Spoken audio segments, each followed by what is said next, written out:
하나님 말씀 보도록 하겠습니다. 말씀은 에베소서 6장 1절로 4절까지 말씀이 되겠습니다. 맞죠? 에베소서 6장 1절로 4절입니다.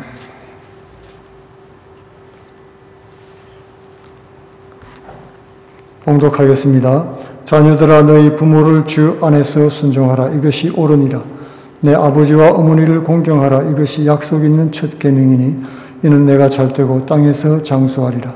또 아비들아 너희 자녀를 노엽게 하지 말고 오직 주의 교양과 훈계로 양육하라. 아멘. 오늘은 내 부모를 공경하라는 제목으로 은혜를 나누기를 원합니다. 최근에 우리 사회는 초고령 사회로 나아가고 있습니다. 국제연합 기준에 따르면 전체 인구에서 7% 이상이면 고령화 사회, 65세 이상을 말하는 겁니다. 65세 인구가 7% 이상이면 고령화 사회, 14% 이상이면 고령 사회, 20% 이상이면 초고령 사회라고 했던 것입니다. 한국은 올해 19%를 넘겼습니다. 초고령 사회 직전에 놓여 있는 것이죠. 일본이나 독일 같은 나라는 이미 초고령 사회에 들어갔습니다. 미국도 2020년에 이미 고령 사회에 진입을 했던 것입니다. 이 평균 수명이 이렇게 증가하고 가임 여성들의 출산율 저하 때문에 인구 절벽을 맞이했습니다.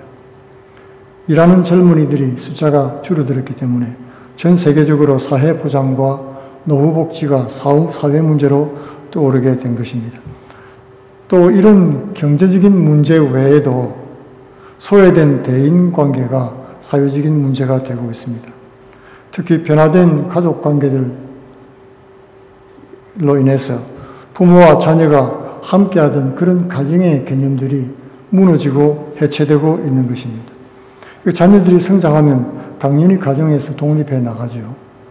독립하고 나서도 사회생활에 바빠서 결혼 정년기가 지나도록 미루기도 하고 결혼을 포기하기도 하고 뿔뿔이 흩어져서 명절에 한 번쯤 만나는 1년에 한 번도 못 만나는 가족들도 많이 있지요.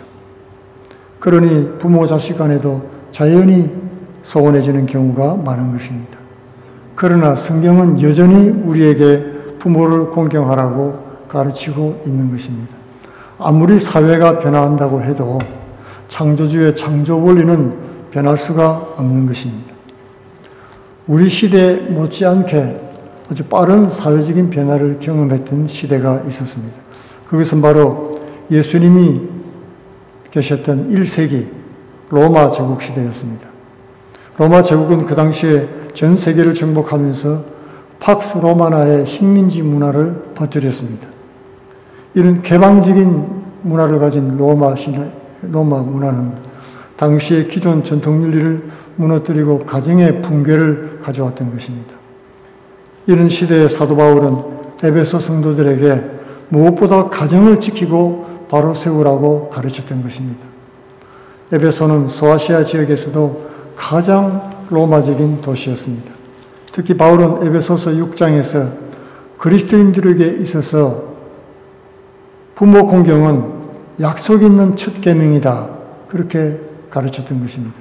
이게 무슨 말입니까? 약속 있는 첫 계명이 무슨 뜻이죠? 본래 10계명은 두 돌판으로 되어 있죠. 모세에게 주어진 것입니다. 첫 번째 돌판은 1계명에서 4계명이 기록되어 있고 두 번째 돌판은 5계명에서 10계명까지 나와 있죠. 첫 번째 돌판은 하나님에 대해서 인간이 지켜야 될 계명이고 두 번째 돌판은 사람과 사람 사이에 지켜야 될 계명들이 기록이 되어 있는 것입니다. 이 두 번째 돌판에 있는 사람과 사람 사이의 대인관계 첫 번째가 바로 제5계명인데 부모를 공경하라는 것이었습니다. 바울은 자녀들의 부모에 대한 의무를 다할 때 하나님의 복을 받고 양적, 질적으로 행복하고 건강한 인생을 살게 될 것을 약속을 한 것입니다. 양적인 행복은 장수를 말하는 것이고 질적인 행복은 잘 되는 삶을 사는 것입니다. 복된 삶을 산다는 뜻이죠. 오늘은 본문 말씀을 통해서 어떻게 하면은 이런 복된 인생을 살고 복된 가정을 이루게 될 것인지 부모 공경의 원리를 통해서 우리가 교훈받기를 원하는 것입니다. 첫 번째, 부모 공경은 구닥다리가 아니고 처음부터 지금까지 영원한 자연법칙에 따른 것입니다. 에베소서 6장 1절에는 자녀들아 주 안에서 부모에게 순종하라 이것이 옳으니라 그렇게 말씀하고 있습니다. 여기서 이것이 옳으니라 란 말은 이것이 당연한 자연의 법칙이다 그런 뜻입니다. 이것이 왜 옳은 자연의 법칙일까요? 창조주 하나님은 이 세상 모든 부모들에게 자식들을 보호하려는 본능을 심어놨습니다. 자식이 아무리 70이 되고 80이 되어도 부모는 자식을 염려하게 되어 있는 것입니다. 그러므로 자녀가 부모의 뜻을 따르는 것은 언제나 유익하다는 것입니다. 본래 여기서 사용된 순종이라는 말은 듣다에서 왔습니다. 부모들이 자녀들을 교훈할 때 뭐라고 합니까? 내 말을 들으라 이렇게 얘기하죠. 그 훈계를 하는 동기가 자녀를 지키고 보호하기 위해서이기 때문에 그런 것입니다. 그래서 자녀가 부모 말을 따른다는 것은 자연에 순리고 상식적인 원칙인 것입니다. 이게 사람 사는 세상에서뿐만이 아닙니다. 짐승들의 동물의 세계에서도 통하는 원칙인 것입니다. 어미는 갓 태어난 새끼들을 돌보고 먹이를 주고 보호합니다. 어미는 또 새끼들이 걷고 뛰고 날고 사냥하는 법을 가르쳐 주는 것입니다. 이렇게 해서 어리고 약한 새끼들은 어미의 보호와 지도를 받고 어미의 도움과 교육을 받아서 성장하게 되는 것입니다. 새끼들이 어미의 말을 듣고 따르는 것은 생존을 위해서 너무나 중요한 일인 것입니다. 따라서 부모에 대한 자녀의 순종은 자연의 질서입니다. 그리고 생존의 법칙으로 존중받는 마땅한 원리라고 말씀하는 것입니다. 세계적인 전도자 그리고 사회학자인 토니 캠폴로라는 분이 계신데 그의 글에 보면 이런 고백이 나옵니다. 그가 초등학교 2학년 시절에 그가 살던 집은 아주 복잡한 도시 한복판에 있었습니다. 횡단도로가 많아서 어머니는 그를 학교에 보낼 때 혼자 보내지 않고 옆집에 있는 6학년짜리 누나에게 용돈을 주어가지고 함께 등교하도록 했습니다. 근데 옆집 누나랑 같이 학교 간다는 것이 부끄러웠던 토니는 어느 날 용기를 내어서 엄마 누나에게 줄 용돈이 있으면 나한테 주시면은 내가 스스로 학교 갈게요. 그렇게 이제 주장을 했죠. 그리고는 막 우겼습니다. 그리고는 허락을 받았습니다. 그리고는 자기 친구들보다 일찍 학교 가는 그런 어린이가 됐던 것입니다. 나중에 그는 커서 중학생이 되었을 때 식구들이 모인 자리에서 자랑스럽게 이야기했습니다. 나는 초등학교 2학년 때부터 홀로 학교에 갔었어. 얼마나 나 자신이 독립적인 인간인가를 자랑했던 것입니다. 그때 토니 어머니가 조용히 웃으면서 얘기했습니다. 토니, 네가 그때 그랬지.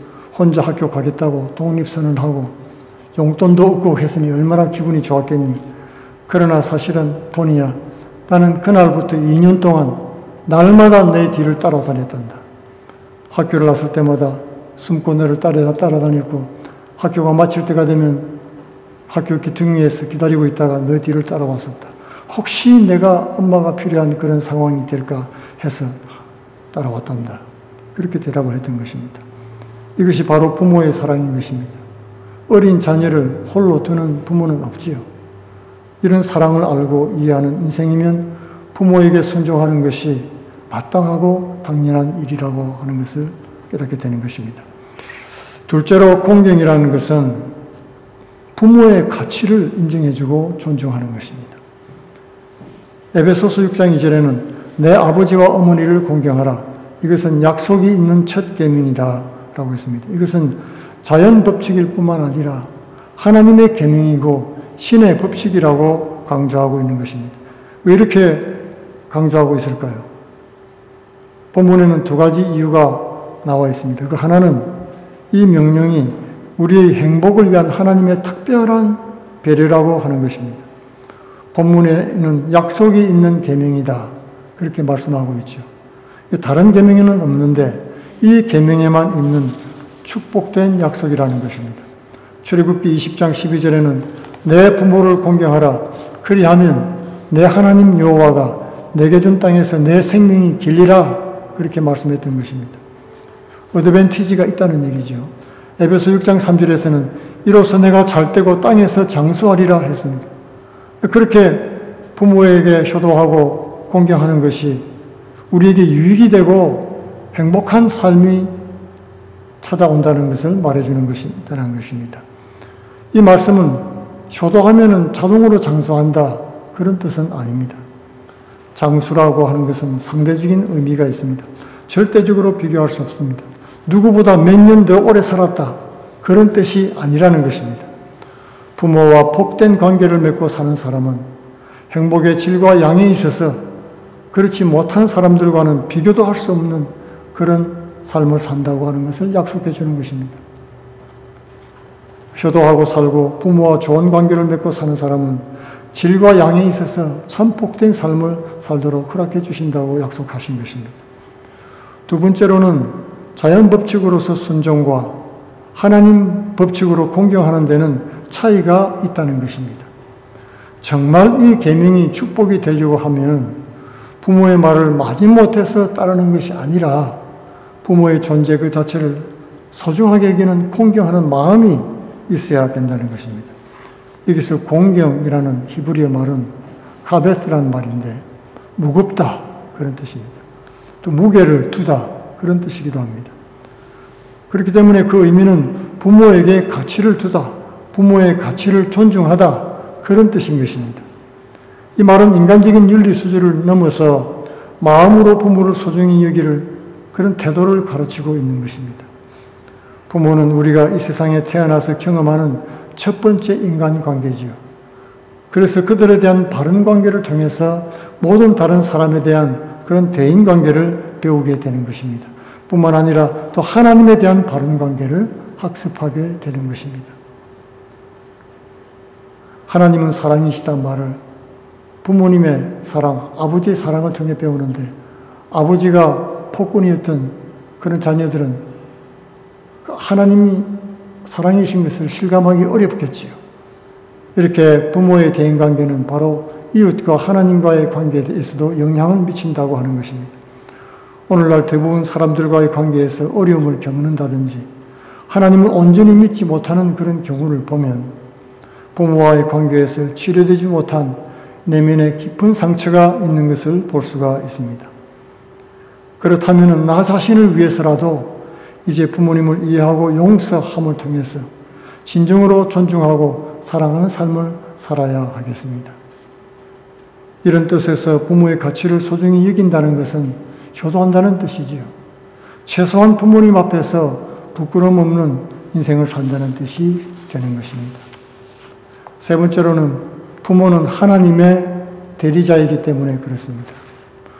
불효하는 것은 부모 앞에서 잘못된 인생을 사는 것을 말하는 것입니다. 부모의 가슴을 아프게 하는 것이죠. 이철한 시의 연탄길이라는 글에 실린 먼 불빛이라는 실화가 있습니다. 실제 이야기입니다. 현태란 이름의 아들과 아버지의 이야기입니다. 고등학교 때부터 늘 사고를 치고 친구들하고 패싸움이나 하고 결국 도둑질까지 하는 아들의 모습을 보자 부모의 마음은 무너졌습니다.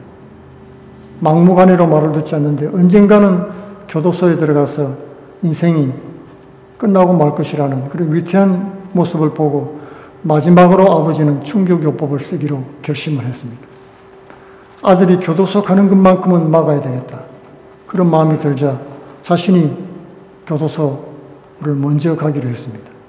어느 날 귀금속 가게에 들어가서 마음에도 없는 도둑질을 하는 척 하다가 붙잡혀서 교도소에 갔습니다. 그리고 면회온 아들에게 이렇게 얘기했습니다. 아들아, 이 아버지를 용서해라. 사는 게 너무 힘들어서 내가 순간적으로 잘못을 저질렀구나. 아버지가 이 모양이니까 너희들 바로 살 수가 있겠니? 그러나 한 가지 부탁이 있다.